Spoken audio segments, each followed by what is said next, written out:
할렐루야. 성탄 다음 날입니다. 어제 성탄절을 즐겁게 보내셨습니까? 우리를 위해 이 땅에 오신 주님의 그 사랑을 날마다 기억하시면서 그 사랑 전하는 복된 하루하루 되실 수 있기를 소망합니다. 매해마다 이제 성탄절을 보내면 우리를 향한 하나님의 사랑이 얼마나 크시기에 하나님은 그 아들을 우리에게 보내실 수 있을까? 또 주님은 또한 우리 예수님은 얼마나 우리를 사랑하시기에 이렇게 직접 낮은 자의 모습으로 오실 수 있을까 하는 생각을 하게 돼요. 주님이 이 땅에 오신 이유 마음에 잘 새기시고 그 이유에 합당한 삶으로 살아가는 우리 모두가 되기를 바랍니다. 자, 오늘은 이제 성탄 메시지로 잠깐 멈추어졌던 잠언, 원래의 잠언으로 이제 다시 돌아갑니다. 잠언 본문도 이제 얼마 남지 않았어요, 여러분. 하루하루 잠언을 통해 주시는 그 지혜가 우리의 삶을 더욱더 풍요롭게 할 수 있기를 소망합니다. 잠언 29장 1절부터 14절까지의 말씀 우리 함께 나누겠습니다. 1절부터 14절입니다. 자주 책망을 받으면서도 목이 곧은 사람은 갑자기 패망을 당하고 피하지 못하리라. 의인이 많아지면 백성이 즐거워하고 악인이 권세를 잡으면 백성이 탄식하느니라. 지혜를 사모하는 자는 아비를 즐겁게 하여도 창기와 사귀는 자는 재물을 잃느니라. 왕은 정의로 나라를 견고하게 하나 뇌물을 억지로 내게 하는 자는 나라를 멸망시키느니라. 이웃에게 아첨하는 것은 그의 발 앞에 그물을 치는 것이니라. 악인이 범죄하는 것은 스스로 올무가 되게 하는 것이나 의인은 노래하고 기뻐하느니라. 의인은 가난한 자의 사정을 알아주나 악인은 알아줄 지식이 없느니라. 거만한 자는 성읍을 요란하게 하여도 슬기로운 자는 노를 그치게 하느니라. 지혜로운 자와 미련한 자가 다투면 지혜로운 자가 노하든지 웃든지 그 다툼은 그침이 없느니라. 피 흘리기를 좋아하는 자는 온전한 자를 미워하고 정직한 자의 생명을 찾느니라. 어리석은 자는 자기의 노를 다 드러내어도 지혜로운 자는 그것을 억제하느니라. 관원이 거짓말을 들으면 그의 하인들은 다 악하게 되느니라. 가난한 자와 포악한 자가 섞여 살거니와 여호와께서는 그 모두의 눈에 빛을 주시느니라. 왕이 가난한 자를 성실히 신원하면 그의 왕위가 영원히 견고하리라. 하나님의 말씀입니다. 1절부터 2절의 말씀을 다시 한번 보시면 자주 책망을 받으면서도 목이 곧은 사람은 갑자기 패망을 당하고 피하지 못하리라. 의인이 많아지면 백성이 즐거워하고 악인이 권세를 잡으면 백성이 탄식하느니라 라고 말씀하고 계세요. 책망이라는 것은 이제 징계 그리고 뭐 꾸짖다 이런 의미죠. 목이 곧다라는 것은 성경에서 간혹 이제 표현되는 이제 말인데 교만하고 완악한 사람 말하는 거죠. 그래서 여러분 그 신명기 말씀 중에 뭐 다른 곳에서도 그렇지만 하나님이 이스라엘 백성을 향해서 꾸짖으실 때 목이 곧은 백성이다라는 표현 하시잖아요. 거룩한 백성으로 택함 받을 만한 아무런 자격이 없음에도 불구하고 하나님이 그 백성을 구출하시고 구원하셔서 또 광야의 모든 여정들 속에서 보호하시고 인도하시지만 그럼에도 불구하고 이스라엘 백성은 하나님께 감사하기는커녕 오히려 불평하고 불만하고 또 거만하고 고집스럽고 그렇게 또 그렇게 고집스럽게 애굽하고 계속 비교를 하지요. 이렇게 교만하고 완악한 사람을 목이 곧은 사람이라고 표현을 합니다.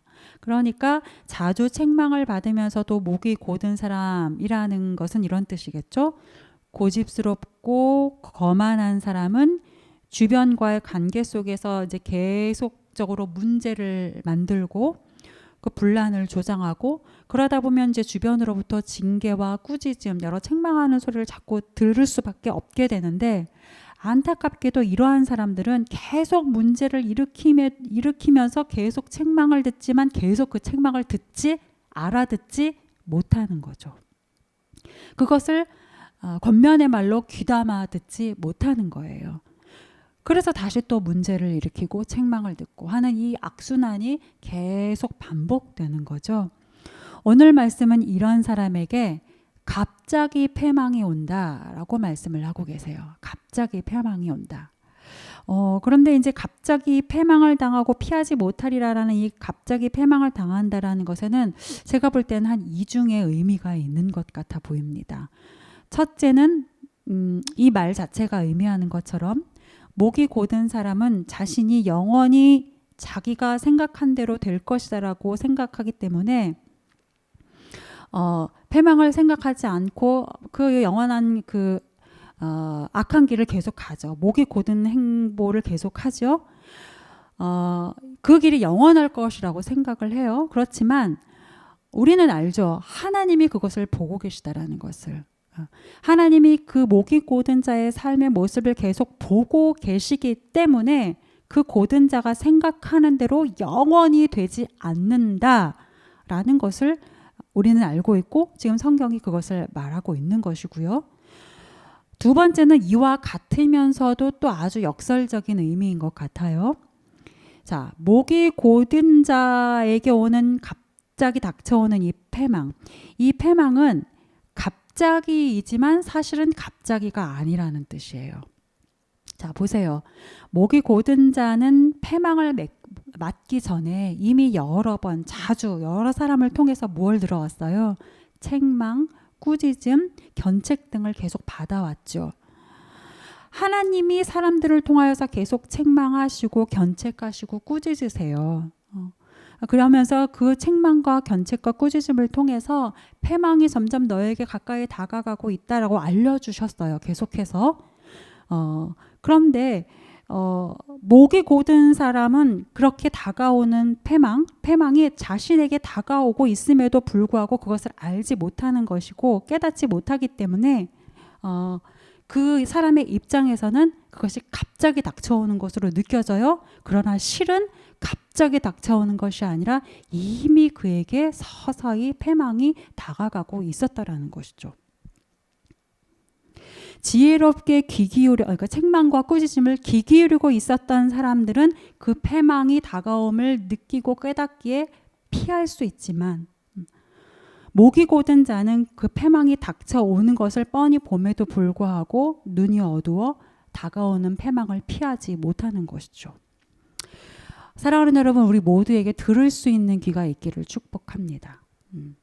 혹시 내가 만약에 내 주변 사람들과의 관계에서 자꾸 트러블이 잦거나 그래서 책망과 꾸짖음이 자꾸 내 주변에 또 내 안에 쌓이고 있지 않은지 한번 살펴보실 수 있기를 바라요.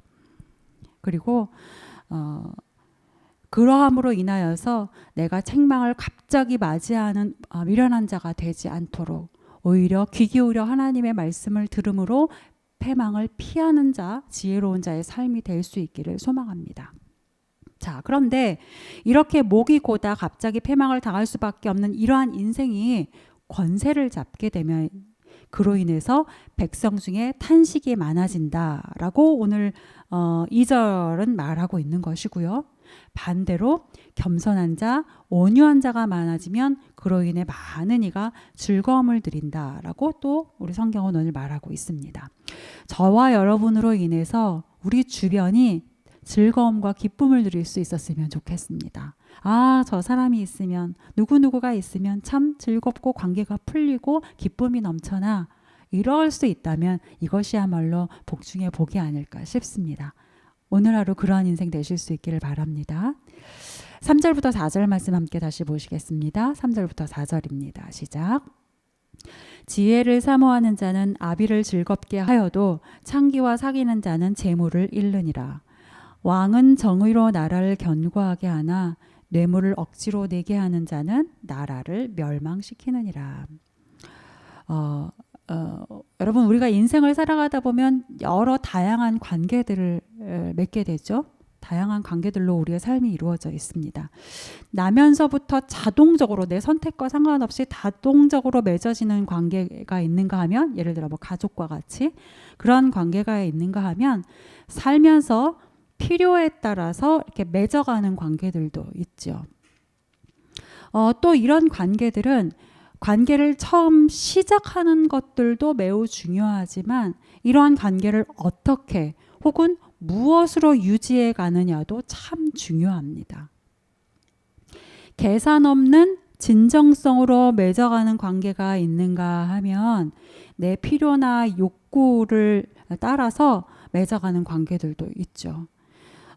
계산 없는 진정성으로 맺어가는 관계의 대표가 가족이라고 할 수 있을 것이고요. 오늘 본문의 표현으로 하자면 부모 자녀를 언급하는 아비의 관계일 것이고요. 내 욕구를 위해 돈으로 사는 관계도 있을 텐데 오늘 성경의 말씀으로는 이제 창기와 사귀는 것이 그 대표적인 예가 되겠죠. 사랑하는 여러분, 기억하시길 바래요. 관계, 우리가 맺어가는 여러 관계들 속에서 그것이 어떤 관계이든지 간에 모든 관계는 기본적으로 그러니까 얼마나 나에게 이득이 있느냐, 얼마나 저 사람이 나에게 무언가를 해줄 수 있느냐라는 어떤 계산보다 진정성이 두터울수록 든든한 관계가 되는 것입니다. 그렇죠. 그것이 무슨 사업이든 어떤 것이든 목적을 갖고 맺는 것일지라도 기본적으로는 진정성이 그 안에 있어야 그 관계가 두터운 관계, 든든한 관계가 되는 거죠. 오늘 성경은 그래서 이렇게 말하고 있어요.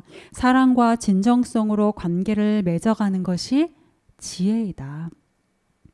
사랑과 진정성으로 관계를 맺어가는 지혜로운 자는 아비라고 대표되는 그러한 관계는 서로를 더욱더 돈독하게 하고 관계를 더욱더 돈독하게 하고 그 관계에 맺는 자를 기쁨으로 충만하게 한다. 그러나 반대로 내 욕구와 내 욕망과 내 필요를 위해서 맺는 관계, 돈으로 쉽게 맺는 관계, 오늘 성경으로는 창기와 사귀는 것과 같은 이러한 관계는 참으로 미련한 것이다. 그리고 이러한 관계는 서로를 이용만 하고 서로를 소비만 하는 관계이다. 엄밀한 의미에서 이런 관계는 진정한 관계라고 할 수가 없죠. 이러한 관계 맺음은 비단 개인 대 개인만에 한정되지는 않습니다. 개인적인 관계에만 해당되지 않아요. 왕과 백성의 관계도 그렇고 나라와 나라의 관계도 그렇고 집단과 집단의 관계도 마찬가지입니다. 말씀 중에 왕이 정의로 신하, 백성과 관계를 맺고 다스린다면 그 나라는 필히 견고한 나라가 될 것이다. 그러나 왕이 탐욕으로 물질을 위해서 자신의 물질을 쌓기 위해서 관계를 맺어간다면 그 나라는 뻔하다. 오늘 본문의 표현으로 하면 그 나라를 멸망시키는 왕이 된다라고 오늘 말씀은 우리에게 가르쳐주고 있죠. 내가 주변과 어떻게 관계를 맺어가고 있는지 한번 돌이켜보시길 바랍니다.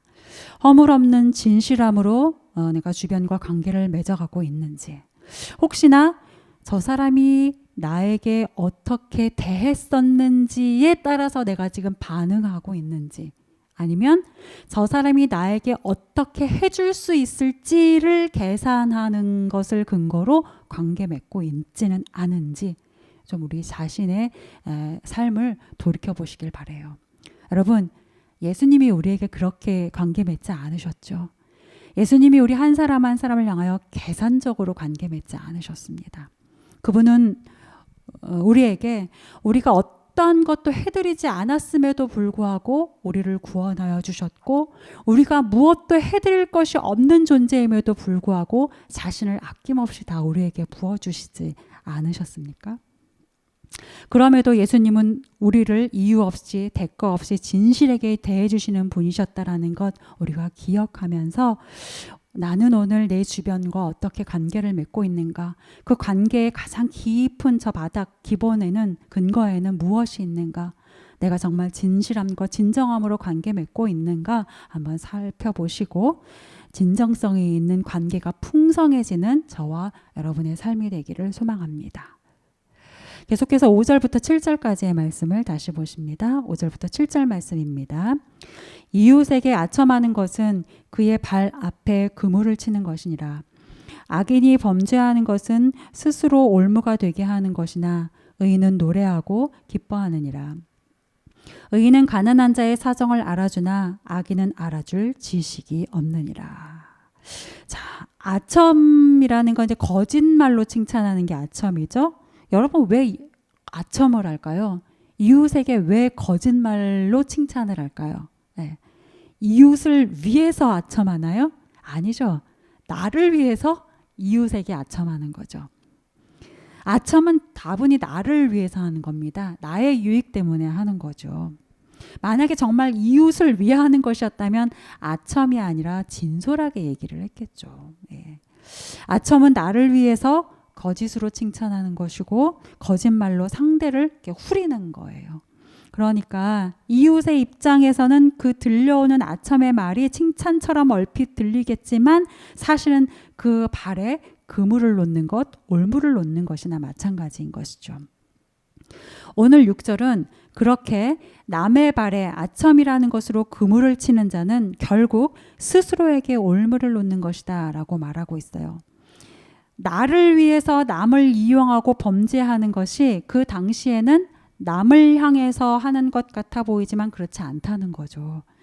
그 올무가 너 자신에게 돌아갈 것이다. 결국은 너 자신이 그 올무에 걸리게 될 것이다 라는 거죠. 그리고 이것과는 반대로 의인은 노래하고 기뻐하게 될 것이다 라고 하는데 의인이 하는 일을 보십시오. 7절 의인은 가난한 자의 사정을 알아준다고 했어요. 가난한 자. 여러분 가난한 자라는 것은 나에게 뭘 되갚아 줄 것을 기대할 수 없는 대상이잖아요.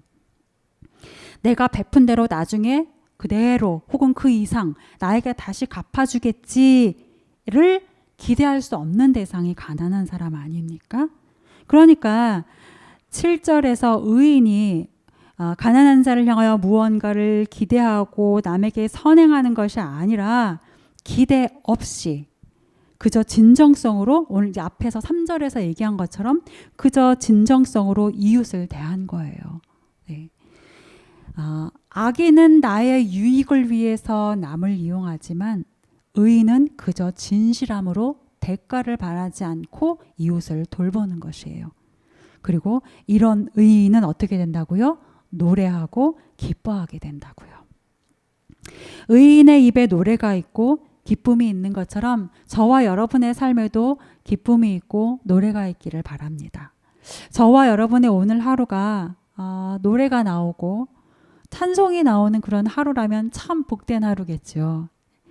조금 다른 사람에게 호의를 베푼 것일 뿐이었는데 그것으로 인해서 내가 더 기쁘고 자꾸 눈에 이제 띄어서 조금 도와드린 것 뿐이었는데 왠지 막 내 가슴이 다 뿌듯해지고 그렇다면 그 호의, 그 도움이 결코 다른 사람을 향한 것이었다, 다른 사람을 위한 것이었다라고만 말할 수 없지요. 결국은 그 호의와 도움으로 내 자신이 풍성해지고 내 자신이 기뻐지는 것 아닙니까?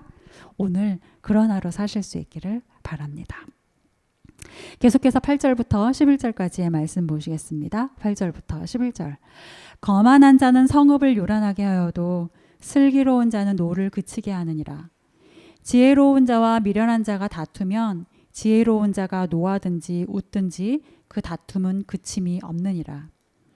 피 흘리기를 좋아하는 자는 온전한 자를 미워하고 정직한 자의 생명을 찾느니라. 어리석은 자는 자기의 노를 다 드러내어도 지혜로운 자는 그것을 억제하느니라. 8절에 거만한 자는 남을 이제 업신여기고 잘난 체 하는 사람이죠. 그러니까 8절은 이런 자는 성읍을 요란하게 하여도 슬기로운 자는 노를 그치게 한다라고 우리에게 교훈하고 있어요.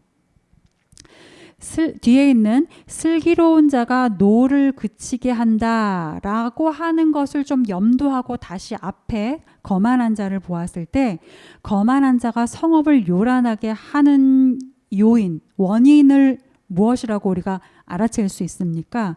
노 때문에 그렇다는 거죠. 노 때문에 성읍이 요란하게 된다라고 우리가 볼 수 있게 되는 것이죠. 그러니까 정리해보면 8절은 거만한 자는 분노함으로 성읍을 요란하게 하지만 슬기로운 자는 그 노를 그치게 한다라는 말씀이 되겠습니다. 노, 화, 분노. 여러분 분노는 일어날 수 있죠. 우리의 삶 안에서 오늘도 저는 조금 분노하는 순간이 있었던 것 같긴 해요. 예. 우리는 감정이 있는 존재로 지음받았기 때문에 당연히 감정이 생기고 또 그 생겨나는 감정에 대해서 우리가 또 표현도 할 수 있어야 됩니다. 그런데 감정이 내 안에 일어나는 것에 대해서는 솔직해야 하겠지만 그것을 밖으로 표현하는 데에는 조절, 지혜로움이 있어야 한다는 거예요. 예를 들어 제가 누군가를 보고 혹은 우리가 누군가를 보고 좋아하는 감정이 생길 수 있죠.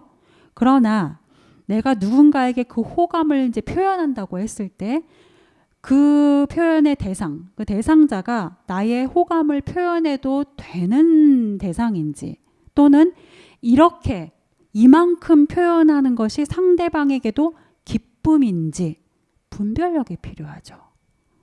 또 화가 나는 상황 속에서도 마찬가지입니다. 나는 이제 여러 상황 속에서 화가 날 수 있어요. 그런데 이 화가 나는 상황 속에서 우리가 잘 생각해 보아야 하는 것은 이 화의 원인이 정말 그인지 아니면 내 안에 있는 어떤 것인지, 그리고 이 화를 이만큼까지 이렇게까지 쏟아내는 게 정말 필요한지 아니면 조절하지 못한 과잉인지 넘침인지 이런 것들을 우리가 분별할 수 있어야 돼요. 쏟아내기 전에 조절하는 과정이 있어야 한다는 것입니다. 11절이 그것을 지금 이렇게 정리를 하고 있어요.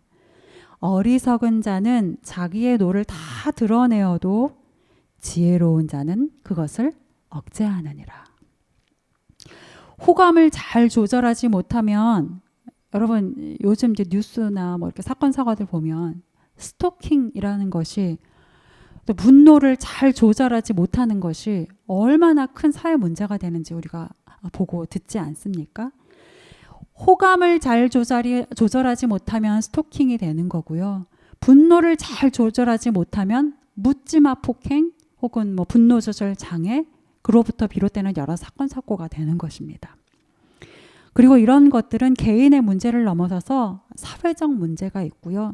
여러 관계들을 파괴적으로 만들고 또 많은 불특정의 타인들을 고통스럽게 하죠. 부디 잘 조절하실 수 있길 바랍니다.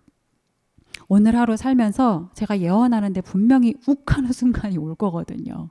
분명히 아이 참 저 사람 이런 순간이 올 겁니다. 다양한 감정들이 저와 여러분 안에 막 계속 들어갔다 나왔다 일어났다 가라앉았다 하게 될 것이에요. 그러나 그 순간순간마다 성령님을 잘 붙잡으시고 잘 조절하실 수 있길 바라요. 내가 지금 화가 났구나. 내가 지금 기분이 좋고 혹은 흥분했구나. 이것에는 정직하시고 솔직하시되 그러나 그 화를 표현하고 또 그 흥분을 표현하는 데는 지혜로움과 또 조절함이 있으시기를 바랍니다. 마지막으로 13절입니다. 가난한 자와 포악한 자가 섞여 살거니와 여호와께서는 그 모두의 눈에 빛을 비추시느니라. 오늘 13절뿐만 아니라 여러분 잠언 전체를 보시면 아시듯이 잠언에는 의인뿐만 아니라 악인도 계속 같이 나와요. 그렇죠? 지혜로운 자를 칭찬할 뿐만 아니라 미련한 자에 대한 훈계도 계속 병행하듯이 같이 등장을 합니다. 악인이나 미련한 자라고 해서 그들을 없는 자처럼 이렇게 무시하고 터부시하고 저기 어디에 숨겨놓지 않고요. 의인과 비교하면서 계속해서 설명합니다. 성경이 특별히 잠언이 그렇게 하는 것은 두 가지 이유가 있어요. 첫 번째는 우리가 이러한 사람들을 반면교사 삼아서 악인, 미련한 자 이런 사람들을 반면교사 삼아서 우리 자신을 새롭게 해야 하기 때문이죠. 그러나 그것만큼 더 깊은 하나님의 두 번째 뜻이 있는데 하나님은 미련하고 포악한 자라고 해서 그들이 패망하는 것을 바라지는 않으시거든요. 미련하고 포악한 자도 돌이켜서 하나님의 백성이 되기를 원하시지 않습니까? 우리가 지혜로운 자로 살기를 원하시는 것만큼이나 하나님은 미련하고 포악한 자들도 돌이켜서 그 삶을 돌이켜서 하나님의 백성이 되기를 원하고 계십니다. 기억하시길 바라요. 하나님은 악인이나 미련한 자가 그 죄로 멸망하기보다 그 죄를 돌이켜서 하나님의 자녀가 되기를 원하시는 분이시라는 것. 하나님은 지혜로운 자의 하나님만이 아니라 모든 자의 하나님이시고 모든 이가 천국 백성 되기를 원하고 바라고 계시는 분이라는 것. 우리 모두가 하나님 아버지의 그 마음을 조금이라도 더 닮아서 그 시선으로 세상을 보시고 또 우리 주변의 이웃들을 보실 수 있기를 소망합니다. 하나님 도대체 왜 이러시는 겁니까? 하나님 도대체 이게 뭡니까? 라는 핀잔이나 불평보다 하나님, 그래서 그에게 그렇게 하셨고 저에게 이렇게 하셨군요. 라는 하나님 신뢰합니다. 라는 고백이 더 풍성한 저와 여러분의 삶이 되기를 소망하면서 우리 말씀을 기억하며 함께 기도하겠습니다.